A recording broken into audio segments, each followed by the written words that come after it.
Vous écoutez ITFM. ITFM, la plus belle des radios.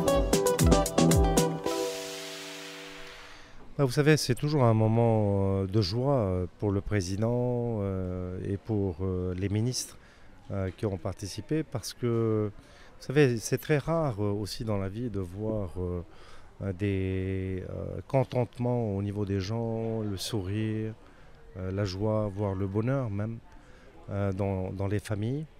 Et donc aujourd'hui, plus de 220 familles ont reçu des aides, 45 farés ont été remis au travers des clés aux parents, et de même que plus de 160 aides en matériaux pour aider les familles à retaper leur maison, agrandir leur maison, même en ce qui concerne les personnes à mobilité réduite, faire en sorte que les gens qui sont handicapés puissent se mouvoir à l'intérieur de leur logement.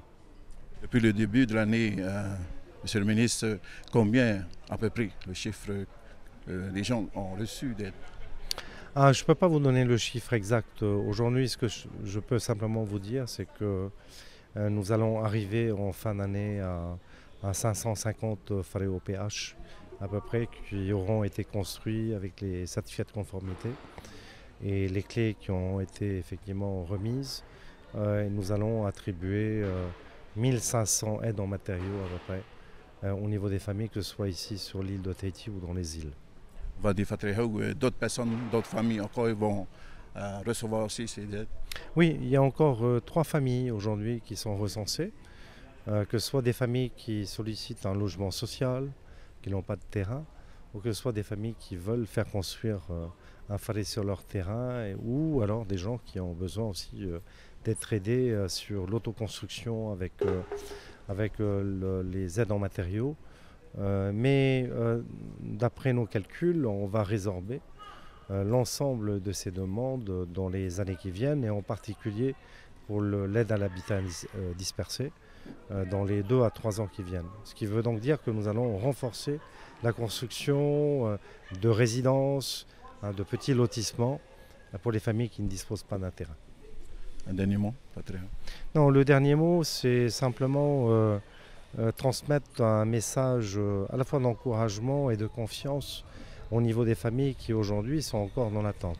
Vous voyez, nous sommes conscients du fait que nous avons pris un retard depuis maintenant 10 ans, 15 ans, avec l'instabilité politique, avec la crise économique. Fort heureusement, depuis 2014, nous sommes en train de redresser la situation. Édouard Fritsch mène son gouvernement avec des objectifs non seulement sur le développement économique, mais aussi sur la solidarité et sur les aides sociales. Et le logement fait partie, je dirais, de ces mesures d'aide, de cohésion sociale, qui fera que demain, le Polynésien se sentira mieux dans sa peau. Merci, Patrick. Vous écoutez ITFM. ITFM, la plus belle des radios.